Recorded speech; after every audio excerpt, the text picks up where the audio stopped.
Bienvenue dans Les Experts, dernière émission de la saison 23-24. Comme à chaque fois, nous allons passer en revue l'actualité de la semaine. Je serai entouré de 2 journalistes et je vais recevoir 2 personnalités politiques non élues le 9 juin. Et on parlera de sujets locaux, de propreté, de suite des élections et de la suite avec les élections communales qui se profilent. Alors nos experts sont Pauline de Glume, journaliste à l'Écho, bonjour. Bonjour Jean-Jacques. Et Nicolas de Decker, journaliste au Vif, bonjour. Bonjour Jean-Jacques. Et on entame immédiatement donc avec les suites du scrutin du 9 juin. C'était déjà il y a plus de 15 jours, mais voilà, on y pense toujours. On a prêté serment au Parlement bruxellois pendant la semaine. On a passé beaucoup de jours à installer ce Parlement bruxellois, à installer la COCOF et autres. Beaucoup de nouveaux visages et des députés qui cumulent les tâches, comme ces députés rencontrés par Jean-Christophe Peuzès et Fred Dehaenau, et qui resteront ministres en affaires courantes, pour l'instant, à savoir en ordre d'apparition à l'écran, l'écolo Zakia Khattabi et la socialiste Karine Lallieu. Accolade amicale entre collègues, tous 2 ministres fédérales appelés à siéger au Parlement bruxellois.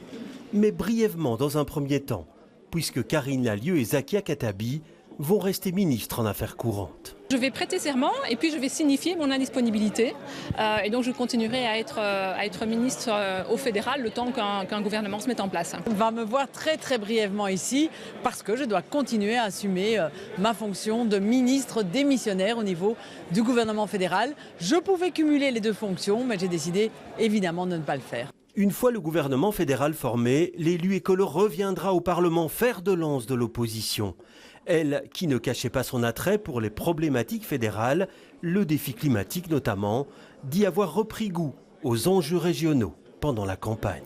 Ma mobilisation autour de la campagne régionale m'a réancré, là où au fédéral j'étais plutôt à l'international, m'a réancré dans la réalité de Bruxelles et j'ai plus que jamais le sentiment que nous devons mettre en œuvre de manière transversale l'enjeu d'une transition juste pour que tous les Bruxellois et toutes les Bruxelloises, où qu'ils vivent à Bruxelles, aient une vie digne.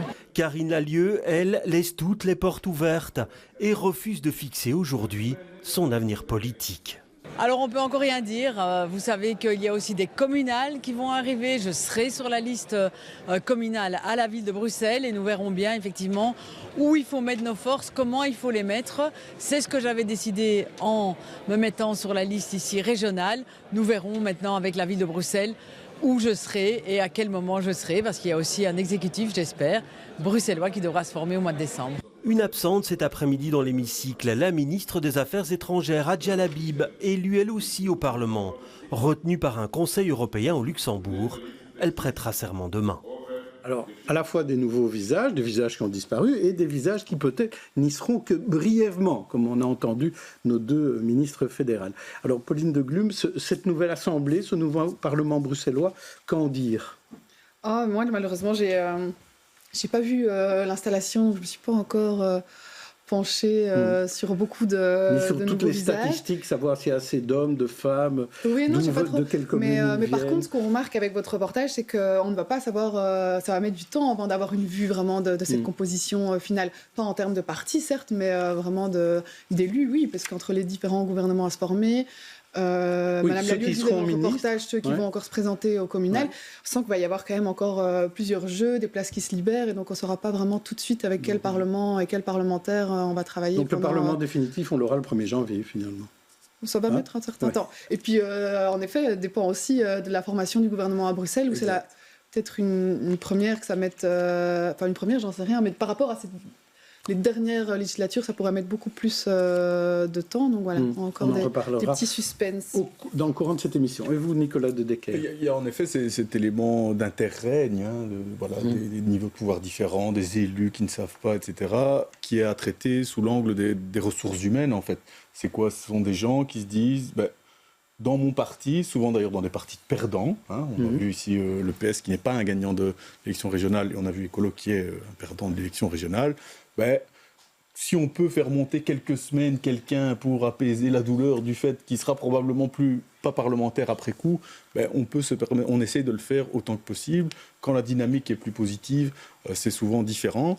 Et alors moi, ce que j'ai envie de dire par rapport au renouvellement du Parlement bruxellois, c'est qu'on a l'habitude, à bon droit, de beaucoup critiquer les arrangements institutionnels bruxellois, les jeux politiques complexes, les lois difficiles à comprendre, les doubles majorités, la protection de la minorité néerlandophone, etc. Il y a un élément qui, selon moi, quand même, dans tout ce désordre est positif, c'est le fait qu'on ait une très grande liste, 72 candidats dans le collège francophone, avec encore, et ça je milite et je militerai toujours pour le défendre, l'effet dévolutif de la case de tête qui existe encore. Ça veut dire qu'il y a des possibilités pour les partis de largement renouveler, beaucoup plus que quand les circonscriptions sont toutes petites, qu'il n'y a qu'un ou deux sortants pour 2 ou 3 élus. On garde les mêmes en général. On peut renouveler beaucoup plus facilement. Alors les partis ne le font pas tous, tout le temps. Ils ont la faculté de le faire. Ils ont la faculté de le faire et ils l'apprennent. Si on regarde la liste du MR, celle du PTB par exemple, ils ont spécialement décidé de promouvoir des candidats qu'ils ont recrutés, nouveaux, parce qu'ils sont jeunes, parce qu'ils viennent d'ailleurs, etc., et de les mettre sous la protection de la case de tête.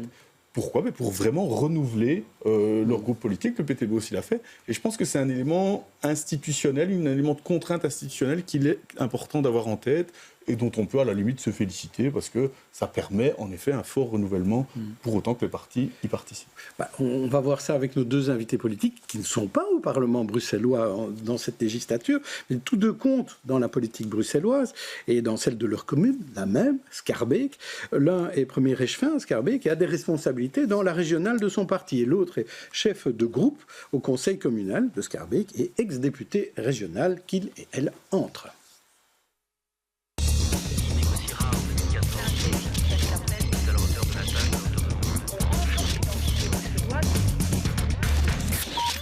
Bienvenue à Leila Lassaini, chef de file PTB au conseil communal de Schaerbeek, qui est ex-candidate à la Chambre et ex-députée bruxelloise PTB. Et à ses côtés, Vincent Van Alleweijn, premier échevin à Schaerbeek, en charge notamment des travaux publics et coprésident de la régionale et écolo. Alors, on va directement vous demander d'abord à vous, Leila Lassaini, ne pas être députée cette fois-ci. Vous êtes déçue ou vous étiez déjà préparée à cette idée-là ? Vu la place que j'avais sur la liste, c'était vraiment pas l'objectif lors de ces élections-ci. J'ai passé 5 ans au Parlement bruxellois. On a, je pense, fait du bon boulot avec l'équipe. Vous trouvez que ça suffit, 5 ans ? Il y a d'autres façons de faire de la politique aussi. Vous l'avez dit, à Schaerbeek, il y a pas mal de boulot aussi pour le PTB. Donc, j'aurais tout à fait de quoi m'occuper là-bas, vraiment. Et puis, on a surtout une super chouette équipe au Parlement bruxellois qui fait son entrée avec plein de jeunes aussi, et donc on continue à faire de la politique ensemble. C'est pas parce qu'on n'est plus député qu'on n'est plus ni en contact avec les députés, ni impliqué dans la politique. Mais est-ce que c'est pas plus facile ? La technique parlementaire n'est pas évidente. Quand on démarre, on passe un peu de temps, on perd sans doute un peu de temps à la comprendre. Est-ce que ça vaut pas la peine de faire 2 législatures ? Voilà, je vous dis, il y a une décision collective qu'on prend pour savoir en fait où est la personne est la mieux placée ou à quel travail. C'est à Schaerbeek. On a discuté ensemble et j'ai dû un peu batailler pour être à Schaerbeek parce que voilà, on faisait du bon boulot. C'était pas évident. Disons que je pense pas que c'est pas le PTB qui m'a mis de côté, pas du tout. C'est plutôt vraiment de dire ok, qu'est-ce que tu veux faire, dans quoi est-ce que tu te sens le plus utile, le plus à l'aise. On prend une décision ensemble. Et donc moi c'est la décision que j'ai prise. Mais ce qui n'empêche pas de donner des conseils aux nouveaux députés. Il y a toute une formation à faire pour les nouveaux députés qui arrivent et l'ancienne équipe a sa place là-dedans pour donner des coups de main. Oui, c'est ça. Et Vincent Van Alleweijn, dans votre cas, ce choix entre la commune et la région, ça se fait comment ? C'est tout naturel pour moi personnellement. Donc je n'ai pas postulé à une candidature aux élections régionales du 9 juin. Maintenant, ça fait près de 12 ans que je m'investis à Schaerbeek, on construit une équipe, on construit un projet. Et donc pour moi, je n'avais pas envie de me disperser et donc je n'avais pas de sens aussi par rapport à la population de se dire qu'on va être candidat pour faire des voix. Et puis de toute façon, quand on sait que son cœur est aux élections communales, quoi. Donc c'est par cohérence et c'était un choix très simple. Oui. Alors, on a vu quand même dans ces élections qu'il y a eu des problèmes, notamment côté néerlandophone. Certains partis ont demandé de recompter. Vauru a demandé, le Parlement bruxellois a refusé et a décidé de valider finalement les chiffres. Là maintenant, récemment vendredi, le Team Foi d'Aïdar a demandé qu'on recompte à la Chambre. L'Open VLD a demandé qu'on recompte au Parlement flamand. On a l'impression quand même qu'au niveau du comptage, il y a un problème. Je ne sais pas si vous avez une réflexion là-dessus. Est-ce qu'on a un souci avec le vote électronique? Est-ce que c'est un problème de principe ou des erreurs humaines? Léla Lassini. Sur le principe du vote électronique, c'est sûr que c'est un mode de scrutin qui laisse moins de place au contrôle. Enfin, moi, j'étais témoin dans un bureau électoral et sincèrement, en tant que témoin, on a l'impression un peu d'être là pour le principe, mais c'est assez compliqué de contrôler ce qui se passe sur un ordinateur. Après, du coup, je trouve ça tout à fait normal qu'on puisse demander un contrôle des votes. On a un système un peu particulier sur lequel on s'est aussi opposé en tant que PTB, c'est le fait que ce soit les députés qui valident leur propre élection, ça c'est quand même toujours un problème. Parti, comme on dit. Oui, et il y a eu une condamnation de la Cour européenne des droits de l'homme sur le sujet, donc là-dessus, il y a vraiment des choses sur lesquelles on doit avancer encore en Belgique. Vincent Van Allowen, d'accord là-dessus? Moi, je serais toujours pour accepter un recomptage, parce que je crois que dans une élection démocratique, il faut que ce soit le plus transparent et qu'il y ait le moins de doutes possible. C'est vrai que le vote électronique n'est pas le mode le plus facile pour en assurer la transparence. Je ne sais pas si vous avez remarqué, mais cette fois-ci, il y a eu quand même une toute petite amélioration. C'était qu'il y avait un petit ticket imprimé où on pouvait vérifier ce qu'on avait voté et puis déposer un petit bulletin dans l'urne, ce qui permet un recomptage plus simple que simplement recompter les petites cartes magnétiques. Et donc, je crois vraiment que si il faut faire de la clarté, faisons la clarté pour que l'élection soit la plus incontestable. Mais est-ce que c'est des gens qui n'ont pas pu non, ici, c'est des gens qui ont voté alors qu'ils n'avaient pas de vote. Ils ont fait la mauvaise carte, donc c'est ça. Et qui n'ont pas compris qu'ils ont voté qu'une fois. Oui. Et donc là, il y a une question où il faudrait une instance. Carrément. Moi, je rejoins Madame Lassini sur le fait que idéalement, ça devrait être une instance judiciaire qui puisse valider ce genre d'élection, qu'une élection elle-même. Des députés n'ont pas trop envie, sans doute. On a le même problème quand il s'agit de revoir tout ce qui est indemnité parlementaire, enfin tout ce qui touche aux conditions des députés eux-mêmes. Ça n'a aucun sens, c'est vraiment un truc à revoir. La problématique, juste pour revenir sur le Parlement bruxellois, c'est que quand la commission ad hoc administrative juge pour conseiller le Parlement bruxellois s'il faut valider ou pas valider les comptes, elle ne juge que la plainte qui était faite. Dans le cas, c'est Vauru.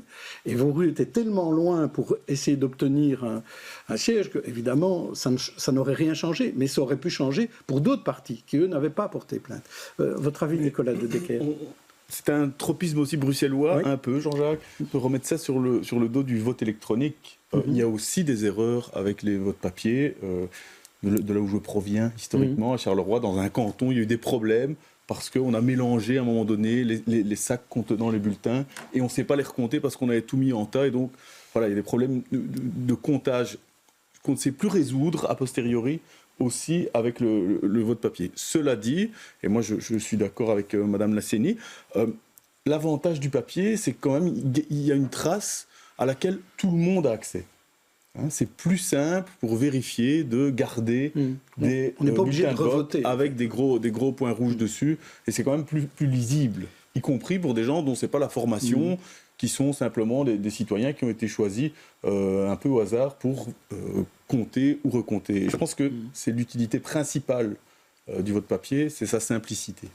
Alors revenons un peu sur les élections communales, un peu, parce que là, ok, ils sont installés, on a vu que certains allaient quand même se présenter au communal, avaient peut-être un destin communal, notamment à Scarbeck. On peut imaginer que Bernard Clairfailly, malgré le fait qu'il ait été élu, il a un destin communal. Alors, comment vont se passer ces élections communales? Est-ce qu'il y a des accords de reprise de majorité, Vincent Van Allowen? Moi, je l'ai dit très clairement il y a maintenant plusieurs mois, nous n'allons pas faire d'accord préélectoral que nous avons toujours rendu public, par transparence par rapport à l'électeur, parce que nous estimons maintenant que nous sommes prêts pour proposer un projet autonome et nous avons envie de le confronter avec les citoyens. Moi, je suis candidat bourgmestre, je ne vais donc pas faire une alliance préélectorale avec un bourgmestre ou sortant, qui n'est plus bourgmestre d'ailleurs, mais avec une tête de liste sortante ou avec d'autres partis. J'ai envie d'une majorité la plus progressiste possible, tant sur les matières sociales que sur les matières d'espace public. Et c'est là-dessus que nous allons proposer un projet aux citoyens. Alors, la CENI, pendant les élections régionales, on a entendu le PDB, et pour le fédéral aussi, parler de lignes rouges, à partir desquelles on peut discuter, mais il y a 3 lignes rouges, par exemple, qui sont importantes. Alors, quelles sont les lignes rouges pour les communales de la part du PTB? À Schaerbeek, par exemple. Par rapport à ça pourrait éclaircir cette fameuse par rapport majorité à la majorité, progressiste. je pense qu'il y a vraiment d'abord comment est-ce qu'on fait la politique avec les gens. Vous savez qu'à Schaerbeek, il y a eu quand même pas mal de remous sur des questions d'aménagement du territoire, de mobilité, etc. Et j'entends pas tellement de la part de la majorité actuelle une remise en cause sur, en fait, pourquoi est-ce que ça ne s'est pas bien passé. Donc la première ligne rouge, ce serait la participation. De réfléchir, mais concrètement, comment est-ce qu'on change la façon dont on fait de la politique au niveau local, parce que c'est vraiment un endroit, s'il en est, où on peut réfléchir à, OK, par quartier, comment est-ce qu'on implique les associations, comment est-ce qu'on implique les citoyens, et c'est bien, s'il y a bien un niveau auquel c'est le plus possible de le faire, c'est au niveau local. Oui. Donc pour moi, ça, c'est vraiment d'abord de se dire comment est-ce qu'on fait pour faire différemment de la façon dont depuis 20 ans en fait on fait de la politique à Schaerbeek avec la majorité actuelle. Après, il y a des questions sur l'enseignement notamment, sur arriver à une forme de gratuité aussi au niveau des repas scolaires. On s'est beaucoup battu là-dessus, sur la question des garderies, sur la question des voyages scolaires. On a à chaque fois essayé d'avancer depuis quand même 6 ans là-dessus dès qu'on a pu.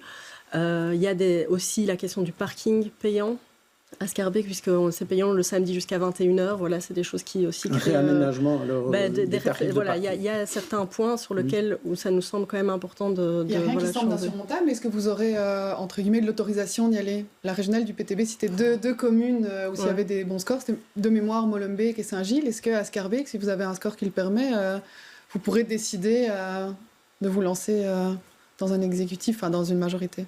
Mais à Schaerbeek, bon, déjà, on verra, parce que les élections, on verra les scores, etc. Mais comme partout, je pense que la question, ça va d'abord être pour faire quoi? Qu'est-ce qu'on a comme possibilité? Est-ce qu'on peut faire des vrais changements?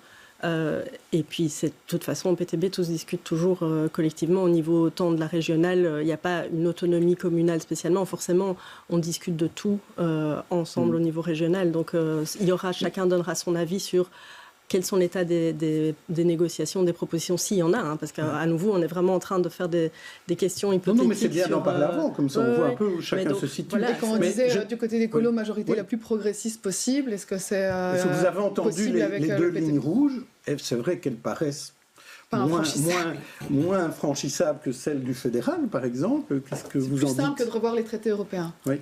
Non, de toute façon, il va falloir mettre autour de la table des gens qui ont envie de faire un projet en commun, le plus progressiste possible. Attention, quand on parle, je l'ai dit, sur les questions de solidarité, c'est important, des financements des politiques sociales, des financements du CPS, et puis il y a le pôle progressiste sur l'aménagement de l'espace public. Ce n'est pas spécialement sur l'axe gauche-droite, parfois, pas forcément qu'on trouve les plus progressistes et qui ont envie le plus avancer vers un espace accueillant pour les enfants. Sur les 2 points développés sur les 2 points pour les enfants. Moi, la gratuité de l'enseignement sur le principe, bien entendu. Si on pouvait rendre moins cher des cartes de stationnement, moi je ne sais pas par plaisir. Après, il va falloir du financement. Si on s'enlève des recettes, quels sont les services publics que l'on fait moins? Parce qu'il va falloir donc financer tout ça. C'est autour d'une table qu'entre personnes responsables qui ont envie de prendre leurs responsabilités qu'il va falloir dire là où on augmente les dépenses, comment on les finance, là où on veut diminuer les recettes, qu'est-ce que l'on fait en moins. D'accord, et sur la gouvernance locale et la participation mal faite depuis 20 ans, comment est-ce que vous pourriez vous entendre ou pas? Il faut toujours être un peu humble, et j'essaye de l'être.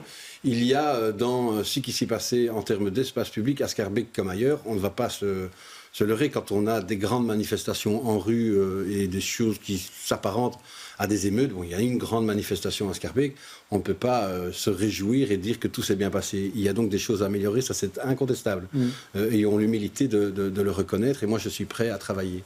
Des formules parfaites de participation, moi je n'en connais pas non plus, enfin personne ne les connaît, et si quelqu'un a une formule idéale, moi je suis évidemment preneur pour travailler à des participations mieux réussies. Il y a une attention de dire qu'une participation, quand on parle d'espace public, ce n'est pas à vocation à mettre tout d'un coup tout le monde d'accord. Et donc il y a des choix politiques à faire, et parfois des gens qu'il va falloir dire, ben non, on ne peut pas aller dans le sens où vous voulez, et que ces gens sont extrêmement Quand vous avez une rue qui fait 15 mètres et qu'aujourd'hui il y a 12 mètres qui est associé à la voiture, et qu'on veut dire il faut plus de trottoirs sécurisés, il faut plus d'arbres et de verdurisation, il faut plus de transport public, il y a un moment où ça se fait au détriment d'autres usagers. Et ça, il n'y a pas de participation qui va mettre la personne qui est le plus accroché à sa voiture et la personne qui est soucieuse d'avoir un transport public qui fonctionne, ils ne seront pas forcément, même après un processus de participation réussi, ils ne vont pas tomber dans les bras l'un l'autre pour dire on est d'accord. Que quand certains disent que l'écolo aurait subi un revers, notamment à cause de goût de mou, vous allez continuer à afficher ce projet-là, vous allez aller au-devant des citoyens en précisant que ça reste le projet de ville d'écolo, d'avoir des quartiers, comme on dit, apaisés, avec une reprise de l'espace public qui est pris à la voiture. C'est un outil administratif. Moi, je serai toujours de ceux qui, dans l'espace public, vont vouloir donner plus de verdurisation, plus de transport public, plus de sécurité pour les enfants, plus de sécurité pour je ne voulais pas nécessairement lancer toute la campagne électorale de Scarbeck. Mais donc oui, l'espace public va être un des thèmes de la campagne à nos yeux, comme les solidarités et le financement des solidarités qui seront un étape. Je laisse l'occasion à Léla de Lessigny de répondre, et puis Nicolas de Decker. Par rapport au fait de mettre les gens d'accord qui sont... qui sont incompatibles, je pense que c'est vraiment figer les gens dans une position de on est par essence automobiliste, on est cycliste et ça nous définit comme personne. C'est pas ça, c'est plutôt de dire quels sont les besoins des gens en matière de mobilité. C'est quoi en fait dans chaque quartier? Les gens qui vont travailler, où est-ce qu'ils vont travailler? Les gens qui doivent déposer leurs enfants à l'école, de quoi ils ont besoin au niveau STIB et autres pour pouvoir avancer. Et deuxièmement, par rapport aux finances, je pense que c'est aussi important qu'on ait des partis qui acceptent de dire qu'en fait, le financement actuel, il n'y a pas que Scarbeck qui est en déficit, il y a d'autres communes, mais c'est une vraie question, s'il y a une vraie question qu'on va devoir prendre en main, parce qu'on ne va pas pouvoir continuer toujours à dire désolé, il n'y a pas d'argent, c'est comme ça, on a fait ce qu'on a pu, parce qu'il va falloir vraiment aller chercher de l'argent, tant au niveau fédéral, régional ou d'autres. On va en parler dans un instant, parce que vous avez raison, c'est un problème. On a un candidat bourgmestre assumé et officiel presque au niveau du parti. En réalité, le 9 juin, j'ai regardé ici les résultats à la région, l'écolo est assez loin des 3 premiers partis que sont le PS, le PTB et le MR dans l'ordre. Il n'y a que 100 voix de différence entre le PTB et le PS en la faveur du PS sur Scarbeck aux élections régionales le 9 juin. Ça veut dire très clairement, est-ce que vous êtes une candidate bourgmestre de Scarbeck? Voilà, franchement, on est en train de discuter de cas très hypothétiques, mais oui, effectivement, en étant chef de groupe pour l'instant, c'est sûr que ça va être en partie moi et avec d'autres qui allons mener des... Pour être clair, je serai tête de liste aux élections. Donc candidate bourgmestre. Donc en théorie, oui, candidate bourgmestre. Après, sincèrement, il nous reste encore un long chemin à parcourir avant d'avoir cette question qui se pose. Donc, alors, on parlait un peu de l'aspect financier, et c'est vrai que les négociations ont commencé au niveau régional. On se trouve avec un gouvernement en affaires courantes. Pauline de Glum, c'est assez rare d'avoir comme ça ce gouvernement bruxellois. D'habitude, on avait l'habitude de créer tout de suite le gouvernement bruxellois. Ça allait très vite, et c'est tous les autres qui mettaient 500 jours. Bien, je pense qu'il y avait quelque chose de la part des autorités bruxelloises qui aimaient bien dire là, on est une région qui est jeune, qui parfois, mais ça fonctionne, regardez, on a un système avec une aile néerlandophone, une aile francophone, et on est quand même, si on oublie les germanophones, à chaque fois le premier gouvernement à se former. Et ici, on voit quand même qu'on nous a laissé avec un paysage politique où ce sera sans doute pas possible. L'équation, on l'a vu dès le soir des résultats, mais elle reste vraiment difficile à résoudre. Et je suis curieuse, c'est vrai, ceci dit, de voir ce que ça va donner des affaires courantes en région bruxelloise. Alors qu'en plus, on a cet enjeu budgétaire dont on parlait à l'instant, un budget à faire en septembre-octobre. Donc il y a urgence, mais j'ai du mal à croire qu'on pourra y arriver d'ici là. Oui, Nicolas a raison de se poser la question, comme toujours. Et j'ajoute même qu'il n'y a pas que la question budgétaire. Si les affaires courantes se prolongent, ce sera aussi l'occasion pour les partis qui, en campagne, n'ont eu de cesse de proclamer leur intention d'introduire telle ou telle chose ou de supprimer telle ou telle chose, de le faire via une initiative parlementaire. On sait au fédéral qu'on peut le faire. Et donc, pourquoi ne pas mettre au défi les gens qui étaient pour ou contre l'interdiction de l'abattage sans étourdissement, par exemple, c'est un exemple que je prends. Pourquoi ne pas le faire ici, maintenant, déposer une proposition d'ordonnance et la voter tout de suite? Ce serait une manière aussi d'assumer les propos qui ont été tenus de part et d'autre en campagne sur cela et sur d'autres domaines. Oui. Alors, on a moins... faciliterait par contre la constitution d'un gouvernement non, après. Certainement pas. Mais soit. Mais on a l'impression qu'il y a plus de visibilité aussi de ce qui se passe en Wallonie, en Fédération Wallonie-Bruxelles, qu'à Bruxelles, on voit un binôme assez clair et maire engagé, parce qu'ils ont assez de...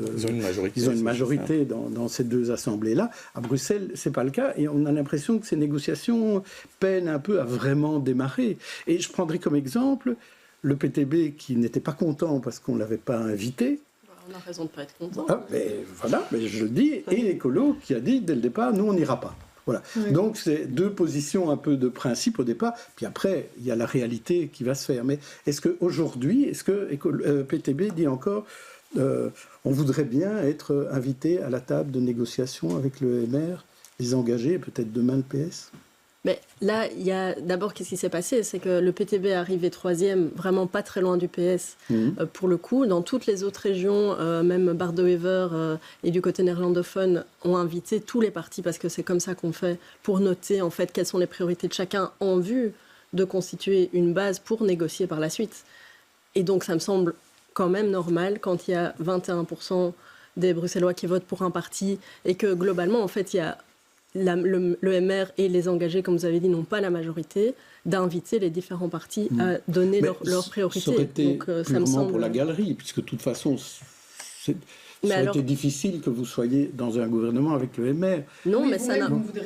Non, mais simplement, quand on est dans un système démocratique qui fonctionne comme ça, c'est simplement de dire, en fait, les gens qui ont voté pour ces propositions-là, qui étaient quand même des propositions assez concrètes au niveau régional, on ne va même pas en tenir compte, même pas venir faire semblant de vous inviter. Mais ce que je ne comprends pas, c'est que c'est même pas, je trouve, au bénéfice du MR, parce qu'on pourrait se dire, oh voilà, ils se sont un peu passés de ce qui était pour la galerie. Mais je trouve que cette première phase, on voit tout le monde, on assit aussi un leadership, on fait venir les gens à soi, on les voit un à un. Je ne comprends pas trop pourquoi ils se sont contentés de quelque part écolo, nous on ne viendra pas, on doit aller dans l'opposition.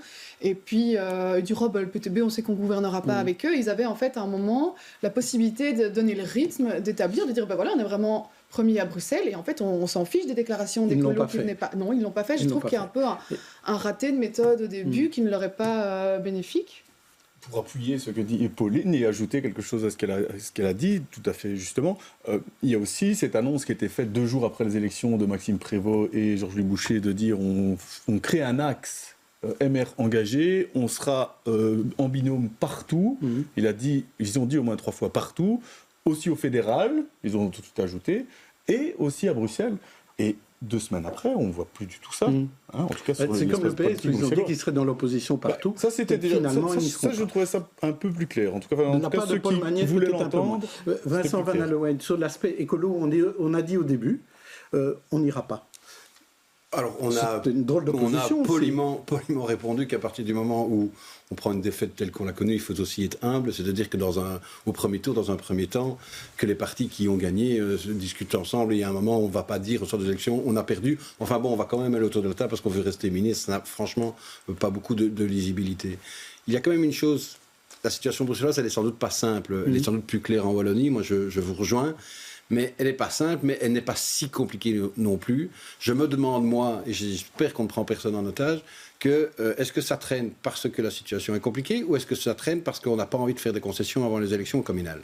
Et là, je trouverais ça un jeu dangereux de la part de ceux qui sont autour de la table ou qui sont pressentis être autour de la table, où on ne va pas parler des questions qui fâchent entre le MR et le PS et avec les engagés avant les communales, parce que chacun ne veut pas retourner devant son électeur déjà avec les compromis qu'ils vont devoir faire autour de la table, et tout le monde qui participe à un exécutif au niveau communal comme au niveau régional, à un moment doit faire des compromis sur son programme parce que on participe en démocratie dans une coalition, et voilà. Bien sûr que le timing des communales n'aide pas, mais après, même si on regarde même sans ça, en fait, comment vont-ils s'entendre? Enfin, il suffit de voir les programmes, les propos tenus en campagne, on est quand même face... Mais comme on en a pour plusieurs semaines, plusieurs mois, c'est pas la peine de se poser la question maintenant. Il y a un moment où ça se passera normalement. Jean-Jacques, on est des experts quand même.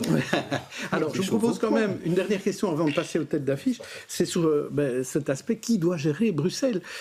Parce qu'on se plaint toujours que les partis nationaux, fédéraux, oublient Bruxelles, qu'au gouvernement fédéral, même s'il y a des Bruxellois, ils pèsent pas lourd. David Lester a dit le week-end dernier qu'il faudrait quand même associer les Wallons, et notamment son président, aux discussions. Qu'est-ce que vous en pensez, J'espère de tout cœur que c'est une petite erreur. J'espère de tout cœur. Parce que si M. Lester est persuadé que Bruxelles doit être plus co-gérée avec les Wallons et les Bruxellois, avec les présidents de partis et autres, je crois que c'est une grave erreur institutionnelle et stratégique. Donc j'espère vraiment qu'il contredira ses propos. Par ailleurs, personne, je crois, n'a envie d'avoir M. Boucher comme belle-mère d'un gouvernement, ça c'est autre chose. Mais sur le fond même, sur la question plus institutionnelle, Bruxelles a trop souffert, sa bétonisation, les gros tunnels, les boulevards qui ont rasé des quartiers entiers pour faire passer les nafteurs de gauche et à droite. Bruxelles a trop souffert de cette co-gestion de manière un peu utilitaire par les deux communautés ou par les deux régions, que pour recommencer. 60 ans, ça. Maintenant, oui, mais donc ça fait depuis 89, où on a acquis parfois durement notre autonomie. Oui, mais comment on arrive à convaincre au niveau fédéral de donner plus d'argent à Bruxelles? Parce que c'est ça la vraie question. C'est ça, c'est d'un désintérêt. Vous pouvez le dire, vous étiez... Oui, c'est pas en invitant les Wallons et les néerlandophones autour de la table la formation du gouvernement bruxellois. Ça, c'est une question qui se passe dans la Constitution belge. Le financement des entités est une question qui se passe au fédéral. Évidemment, au fédéral, les partis qui sont autour de la table ont une lourde responsabilité. Il y a eu un refinancement au début des années 2010 de Bruxelles, nécessaire à cette époque, mais pas suffisant. On le voit maintenant. Et là, avec la Vivaldi, vous ne l'avez pas obtenu. Avec la Vivaldi, non, ça n'a pas été obtenu, mais donc c'est clair que c'est la responsabilité de ceux qui se trouvent au niveau fédéral. Okay. Et Léla Lasseni, du côté du PTB, on a aussi cette envie que le fédéral participe davantage à l'argent bruxellois, enfin aux dépenses bruxelloises. Donc comment faire ? Mais c'est pas qu'on a envie, c'est que ça va devenir indispensable. Enfin, la région, elle a un déficit de 1 milliard par an. Donc comment convaincre le fédéral sans que le fédéral y mette son nez? Ce que je trouve un peu bizarre, toujours, c'est d'essayer de dire comme si c'était des partis différents, que c'est le PS bruxellois, le PS wallon, écolo bruxellois, écolo wallon. Enfin, je veux dire, ce sont les mêmes partis au fédéral qu'à la région de Bruxelles. Donc cette espèce de jeu en fait, Bruxelles n'est pas exactement assez représentée. Bon, c'est les mêmes partis. Alors à un moment, voilà, d'accord, ce ne sont pas des partis nationaux comme le PTB, mais quand même, s'il y a besoin d'aller faire du lobbying en tant que membre bruxellois du PS pour avoir du poids, je me dis à quoi ça sert d'avoir un seul parti. Alors faisons des partis régionaux, mais je veux dire, ça n'a pas beaucoup de sens. Je trouve cette discussion, soit ça fait partie de la vision d'un parti politique sur la nécessité de Bruxelles comme une capitale et une grande ville, et alors on en fait une priorité.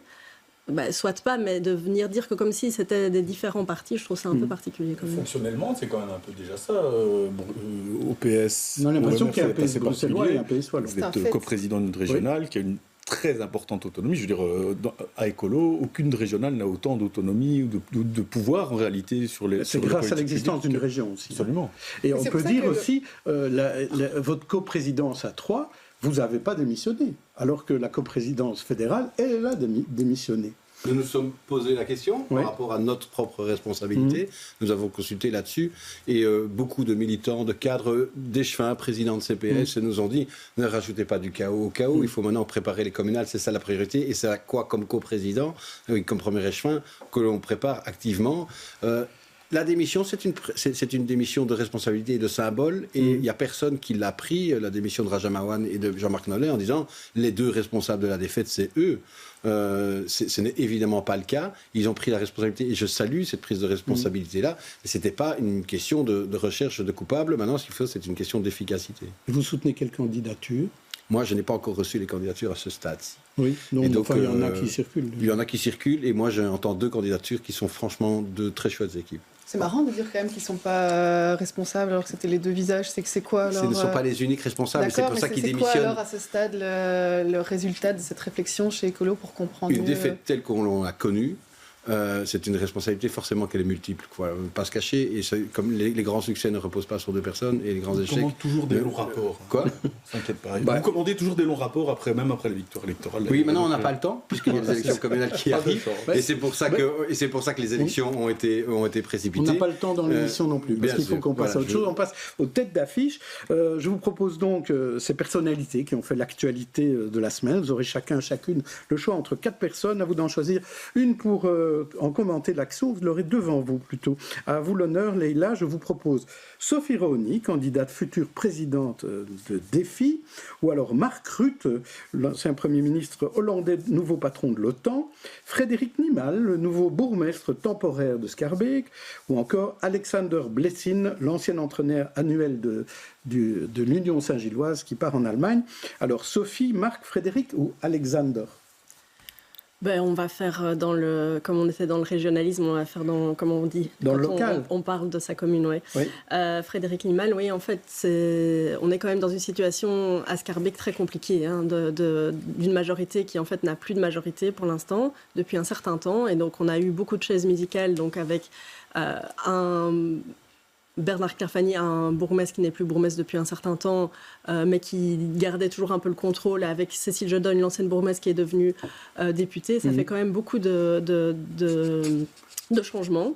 Donc on a maintenant un nouveau bourgmestre encore, une fois, mais je ne pense pas que ça va forcément améliorer l'équilibre vraiment instable politiquement, puisque la liste du bourgmestre a aussi perdu plusieurs de ses membres au profit de l'opposition. Donc c'est tout Vincent Van Alloyen, sera facile de travailler avec Frédéric Nimal? C'est quelqu'un d'extrêmement constructif. On perd une personnalité importante, Cécile Jodogne, qui était une bourgmestre, une femme de conviction, une femme courageuse. Mais Frédéric Nimal est quelqu'un avec qui on va travailler encore pendant 3 mois. Alors, je vous propose 4 autres visages. Vincent Van Alloyen, Julian Assange, le fondateur de Wikileaks condamné mais libéré, Donald Sutherland, l'acteur canadien mythique, notamment dans MASH, décédé à 88 ans, ou encore Ursula von der Leyen, présidente redésignée de la Commission européenne, et enfin Emmanuel De Bock, l'autre candidat, futur président de Défi. Qui choisissez-vous? Julian, Donald, Ursula ou Emmanuel? Je vais choisir la présidente de la commission parce que je suis quand même un peu inquiet de la manière dont ces élections européennes, de voir un peu les résultats et ce virage très ultra-conservateur qu'elle a connu. Et j'ai quand même un peu l'impression maintenant, depuis plusieurs jours, qu'on continue un peu, et elle est le symbole de ça puisqu'elle vient d'être confirmée à son poste, et qu'on recommence, les grands partis traditionnels au Parlement européen, recommencent comme si de rien n'était à se distribuer les grands postes d'influence, comme s'il n'y avait pas eu une vague très, très brune, très noire au Parlement européen. Vous trouvez qu'ils auraient dû intégrer la vague brune et noire? Évidemment pas, mais je crois qu'avant de se partager les grands postes entre grandes parties, il faut peut-être un peu réfléchir au fond des politiques que l'Europe mène. Quand on parle des enjeux sociaux dont on a parlé tout à l'heure, des financements des entités, on a parlé de Bruxelles, mais ça peut être aussi des financements des pays, et qu'une des dernières décisions qui a été prises au niveau européen, c'est le retour de l'austérité.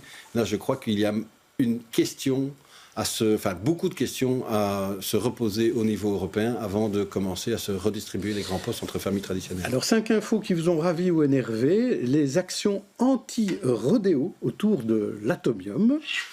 Il y a les Diables Rouges, ric-rac à l'euro, avec un rendez-vous infernal lundi soir, la fusillade triplement mortelle à Saint-Gilles jeudi matin, le salon de l'auto qui sera de retour en 2025, ou les élections françaises sous tension avec un premier tour dimanche, donc demain. Vincent Van Alloyen, que choisissez-vous de commenter? Moi, je me réjouis que l'on puisse faire des actions anti-rodéo. Ça, c'est vraiment une quinzaine ou une vingtaine d'imbéciles en région bruxelloise qui sèment la terreur, la nuit dans les quartiers. Il y en a à Schaerbeek aussi? Il y en a encore trop à Schaerbeek. Ça a diminué depuis que, quand on prenait les personnes, on confisquait le véhicule et pour longtemps. C'est vraiment une ultra-minorité qui, excusez-moi, mais sont des fous dangereux et qui mettent en péril la sécurité de tous et de toutes, des autres automobilistes, mais encore plus des piétons, des cyclistes et des personnes qui sont en ville. Donc oui, ça c'est une information qui me réjouit. Et vous, qu'est-ce qui vous réjouit? Qu'est-ce qui vous énerve, la CENI, dans ces infos? Il reste plus grand-chose de très positif, j'ai l'impression, mais les élections françaises, on va quand même suivre ça avec intérêt et un peu d'inquiétude quand même. Je pense dimanche, il y a beaucoup de choses à en dire, je pense, mais cette montée de l'extrême droite en France qui dure, qui ne vient pas d'arriver. Est-ce que ça veut dire qu'il faudra un front populaire aussi en Belgique? Certains y pensent aussi en se disant qu'il faut faire comme en France. Pour l'instant, moi, ce qui me réjouit, c'est quand même l'existence du PTB dans tout ça, parce que c'est vraiment une gauche forte qui gagne, qui progresse, et c'est quand même une exception dans pas mal de pays européens. Donc, pour l'instant, c'est ça qui me rend plus positive. Vous sentez plutôt proche de Mélenchon ou de Poutou? D'aucun des deux. Mais franchement, c'est pas tellement la question. Je pense qu'il y a des choses à en dire au niveau Mélenchon, mais même aussi François Ruffin notamment. Je pense que c'est quelqu'un qui serait plutôt lui à la rigueur. Alors ce serait quelqu'un qui va réfléchir comment est-ce qu'on gagne en fait dans les classes populaires face au discours de droite, parce que ici c'est pas tellement l'extrême droite, mais la campagne que le MR a menée à Bruxelles, c'était une campagne très politique où ils mettaient très en avant leur thème sur taper vers le bas, taper sur les chômeurs, les plus pauvres, etc. Et ça, je pense qu'on a vraiment, en tant que parti de gauche qui monte, justement une vraie responsabilité sur comment est-ce qu'on fait pour ne pas que ces idées de droite, petit à petit, gagnent tout le débat public, mais qu'on puisse avancer nos points positifs et politiques. Alors, on va reparler de Schaerbeek avec la rue de Brabant, délaissée par les nettoyeurs de Bruxelles Propreté, l'agence Bruxelles Propreté, et c'est le bras de fer, donc, entre la commune et la BP. Explication avec ce reportage sur place. Jean-Christophe Peset, c'est Thibaut Romens. Partout, à perte de vue, des déchets. La rue de Brabant transformée en cloaque, en dépotoir. Faute de mieux, certains commerçants tentent de nettoyer eux-mêmes leurs trottoirs. Ils n'en peuvent plus. Ça fait aujourd'hui 9 jours que la rue n'est pas du tout nettoyée. Donc là, pour nous, c'est une situation inacceptable, intolérable. Personne ne pourrait accepter ce que nous sommes en train de subir. Personne en Belgique. Cet habitant du quartier peine aussi à calmer sa colère. C'est horriblement, tous les jours, cette salle, il n'y a personne qui s'occupe. Je ne comprends pas pourquoi c'est abandonné tel qu'il est. C'est l'agence Bruxelles Propreté qui est chargée de nettoyer cette artère. Mais ses ouvriers ont débrayé, dénonçant les agressions verbales et physiques qu'ils subissent régulièrement. La commune de Schaerbeek, faute de personnel, dit ne pas être en mesure de suppléer à cette carence. Aucun scénario de sortie de crise en vue. Seule solution en urgence, faire appel au privé. On va, dans un premier temps, la commune de Schaerbeek va payer la facture et puis demander à Bruxelles Propreté de nous rembourser parce que par contrat, c'est un quartier qui est entretenu par Bruxelles Propreté qui là manque à ses obligations contractuelles. On parle, si la situation s'enlise, de plusieurs centaines de milliers d'euros qu'il faut dégager. L'Echevin dit avoir proposé de faire accompagner les agents du nettoiement de gardiens de la paix. Mais l'agence Bruxelles Propreté refuse. Ce que ne dit pas la commune de Schaerbeek, c'est qu'elle est d'accord pour mettre à disposition des gardiens de la paix uniquement si Bruxelles Propreté met en plus de ses agents de nettoiement à disposition des superviseurs, des brigadiers, des membres de l'encadrement qui ne travailleraient pas au balayage et au nettoyage des voiries, mais qui patrouilleraient quelque part avec les gardiens de la paix. Et ça, pour nous, c'est une ligne rouge.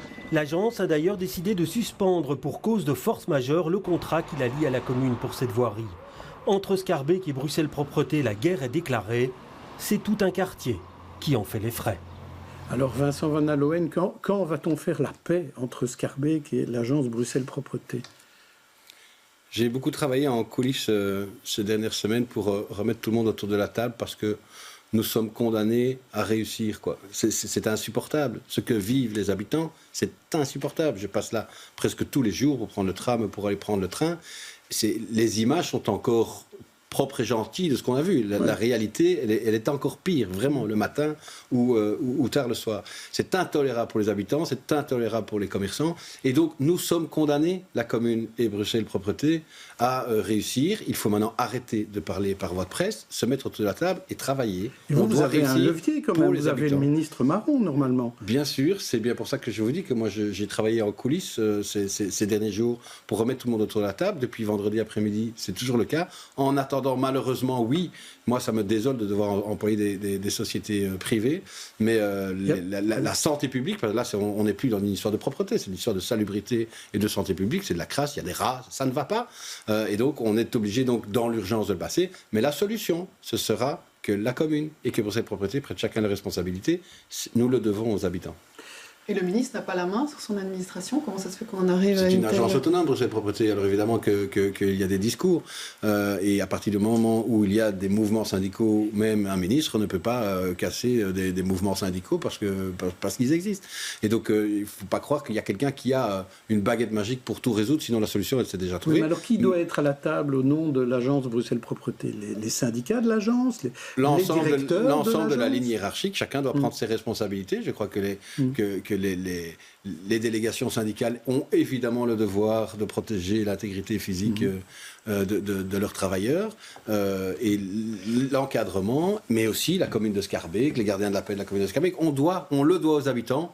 Nous avons une obligation de résultat. Alors, la CENI, comment vous voyez, vous, la situation? Je suppose que faire appel à une agence privée, ça n'a pas dû vous faire plaisir, mais est-ce que vous voyez une fin de crise? Mais d'abord, partir de pourquoi est-ce que c'est comme ça? Parce que j'ai l'impression même que le reportage ne le met pas tellement en avant. Je ne pense pas que c'est des agents qui arrêtent de travailler parce qu'ils n'ont pas envie de travailler. C'est parce qu'il y a eu plusieurs agressions à répétition et qu'on est dans un quartier où même les habitants, les commerçants, les agents de Bruxelles Propreté ont vraiment des gros problèmes. C'est pas le premier reportage qu'on fait là-dessus. Non, je sais bien, mais voilà, simplement pour dire que c'est ça le but. Parce que on a l'impression, en fait, on se dit, mais pourquoi est-ce qu'ils ne veulent pas venir travailler? En fait, quand vous faites un boulot et que vous avez peur de vous faire agresser, je comprends qu'il y ait un moment où, au bout de la Xème agression, vous avez envie de marquer le coup. Et on en a discuté au conseil communal mercredi passé, et le discours, sincèrement, de Bernard Clafailly, notamment de dire il n'y a que les agents de Bruxelles Propreté qui se font agresser. Pour le reste, personne ne se fait jamais agresser. C'est quand même un peu bizarre que ce soit toujours les agents de Bruxelles Propreté qui se font agresser. J'étais quand même assez choquée. C'est faux. Mais évidemment que c'est faux. Il y a, je veux dire, des tensions, de la violence dans ce quartier-là. Il y a un policier il y a 2 ans qui a été tué. Sincèrement, on réfléchit à 2 fois, certainement le soir, quand on sort de la gare, à prendre quelle rue on va prendre. Et ça, je pense que c'est la première question, c'est comment est-ce qu'on ramène une sécurité. Et là-dessus, bah oui, la commune, comme d'autres niveaux, mais la commune a aussi, et d'abord, le devoir de... faire tout de suite pour sortir de la crise, en dehors de ce que vous dites, qui est plutôt une solution à moyen terme, hein. Mais je pense que la question d'être accompagné par des gardiens de la paix était une bonne solution. Après, j'entends qu'il y avait d'autres conditions, pas simplement des gardiens de la paix qu'on a demandé à Bruxelles Propreté de suppléer. Eux, leur boulot, c'est de ramasser les poubelles. C'est pas d'avoir des comportements d'agents de sécurité. Donc, chacun fait son rôle. Il faut leur garantir la sécurité et alors je pense que ça va finir par rentrer dans l'ordre parce qu'évidemment c'est insupportable pour tous les gens qui habitent là. Donc c'est à la commune d'en faire davantage, hein, en résumé, c'est ça que vous dites. Et vous, Vincent Van Aloen, qu'est-ce que vous répondez quand Bernard Clafailly dit c'est quand même étrange, il n'y a que les agents de Bruxelles Propreté qui refusent d'aller travailler parce qu'ils risquent d'être en insécurité, risquent d'être agressés? Je lui dis, et je l'ai dit à tout le monde, ce n'est pas par petites phrases qu'on va résoudre ce problème. Il faut mettre les gens autour de la table et travailler. Chacun doit refaire son métier. Attention que les gardiens de la paix à qui je travaille quotidiennement ne sont pas des agents de sécurité non plus, hein. Donc il ne faut pas exposer ce personnel administratif à du danger pour lequel ils ne sont pas formés. Ce n'est pas leur métier non plus. Il faut résoudre ce problème à court terme parce qu'on le doit au quartier, je l'ai dit, mais il ne faut pas oublier le pourquoi de la situation. Ce quartier vit des problèmes, et on le dit depuis longtemps, que la commune seule, et même que la région seule ne va pas pouvoir gérer. Ce quartier, il est aussi là parce qu'il y a une crise de l'accueil majeure de la responsabilité fédérale qui a laissé tout un tas de personnes en déshérence complète, des gens qu'on ne sait pas régulariser ou qu'on ne veut pas régulariser, et des gens qu'on ne sait pas ou qu'on ne sait pas, pour le respect de traités internationaux, expulser. Et heureusement qu'on ne les expulse pas par ailleurs. Mais donc il y a là des gens auxquels on s'accommode, qui n'ont zéro droit, zéro statut, qui éventuellement tombent dans des problèmes d'assuétude dramatiques, qui ont potentiellement, une fois sous emprise, des problèmes de violence. Du coup, on doit laisser les sacs poubelles dans la rue. Bien sûr que non. Je le dis, résoudre à court terme, mais croire que ce quartier-là ne doit pas être réglé aussi par rapport à une politique de l'accueil. On ne peut pas laisser ce quartier de la Gare du Nord tel qu'il est. Ça fait longtemps que la commune de Schaerbeek rappelle le fédéral à ses responsabilités. Alors Nicolas De Decker, il va y avoir des élections communales. On dit que ça ne dépend pas de la commune. Mais pourtant, les électeurs, ils vont quand même se baser là-dessus. Ça ne dépend pas que de la commune. Cher Jean-Jacques, c'est l'avantage de la célébrissime lasagne institutionnelle. Pourquoi ? Parce que, imaginez qu'il n'y ait pas de commune, on a ici affaire pas à un conflit en réalité entre niveaux de pouvoir, on a affaire aux conséquences d'un conflit social dans une entreprise de collecte de déchets.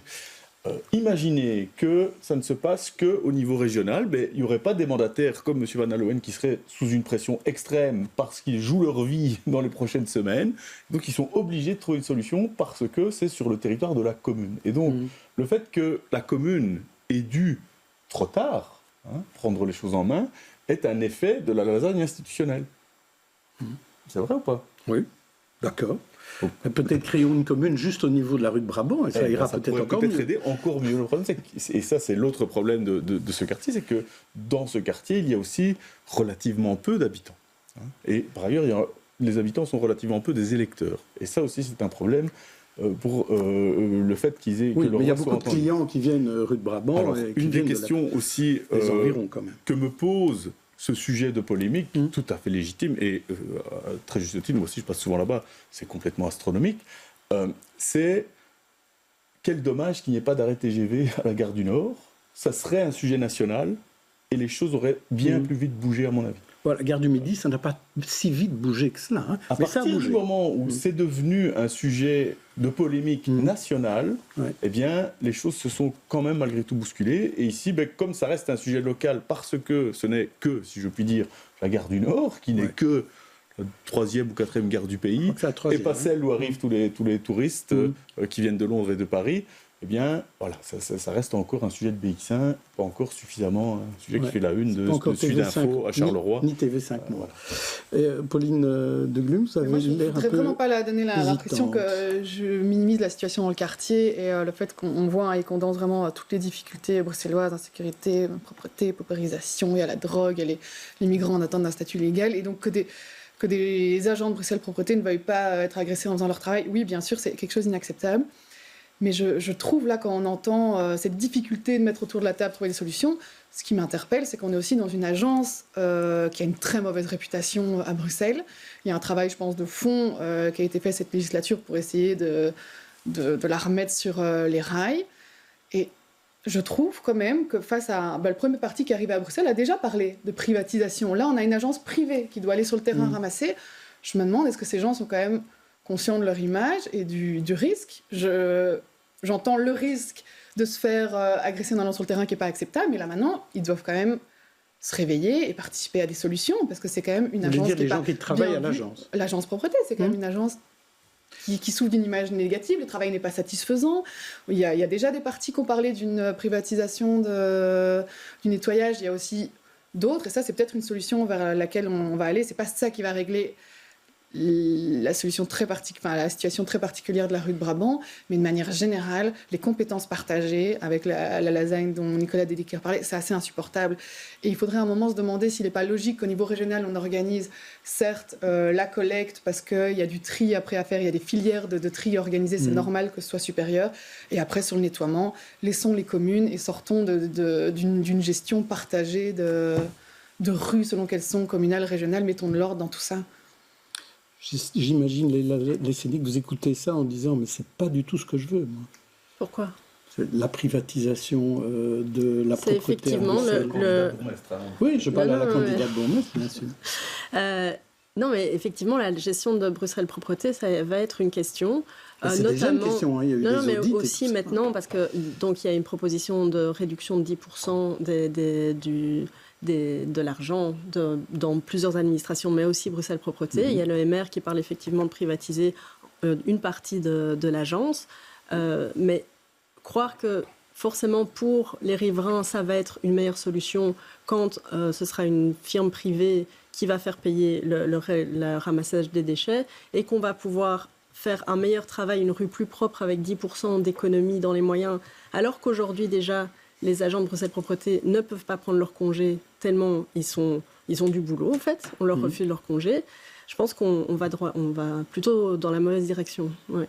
Donc, Mais est-ce que vous reconnaissez qu'il y a un problème de gestion à la BP, ou bien c'est juste un problème financier? Non, il y a aussi, je ne connais pas très précisément tous les détails du fonctionnement de la BP, mais c'est sûr que ça fait, depuis même pas cette législature-ci, mais la précédente, qu'on sait que dans la gestion de cette agence, il y a des grosses questions. Hein. Oui, et on s'est toujours dit que devenir secrétaire d'État chargé de la propreté à Bruxelles, c'était pas un cadeau. Vincent Van Allowen, une petite réaction là-dessus? Quand M. Marron est devenu ministre responsable de la propreté, il a reçu, commandé par le précédent gouvernement, 2 audits catastrophique, mais catastrophique. Et donc, il s'est attelé, avec un nouveau directeur à la tête de Bruxelles Propreté, à retravailler en profondeur les structures, les processus, donc, les formations, mais tout ça, ça prend du temps. Et donc, voilà, il y a des réformes structurelles à faire au sein de la BP, c'est évident, ça prend du temps, et il faut le faire pour qu'il n'y ait pas de procès et des agendas cachés de privatisation derrière, et pour maintenir un outil public fort, oui, c'est extrêmement important. Nicolas De Decker, vous vouliez ajouter et conclure sur ce dossier? Mais d'abord, sur le fait que quand on a été boueur, on n'a pas tellement d'occasion de manifester son mécontentement d'une manière positive pour la population, c'est-à-dire qu'on fait grève, et donc comme les chauffeurs de bus, c'est un des problèmes de ces métiers qui sont évidemment essentiels. Et puis sur la question de la privatisation, c'est vrai que dans un système dans lequel ce service-là aurait été privatisé, les travailleurs seraient probablement moins en grève. Mais ça ne veut pas dire qu'ils n'auraient pas les mêmes raisons de se mettre en grève. Et je pense que c'est aussi ça qu'il faut faire, c'est réfléchir aux raisons pour lesquelles ces travailleurs ont peur de se trouver là-bas et à faire leur travail. Effectivement, on passe à nos coups de cœur.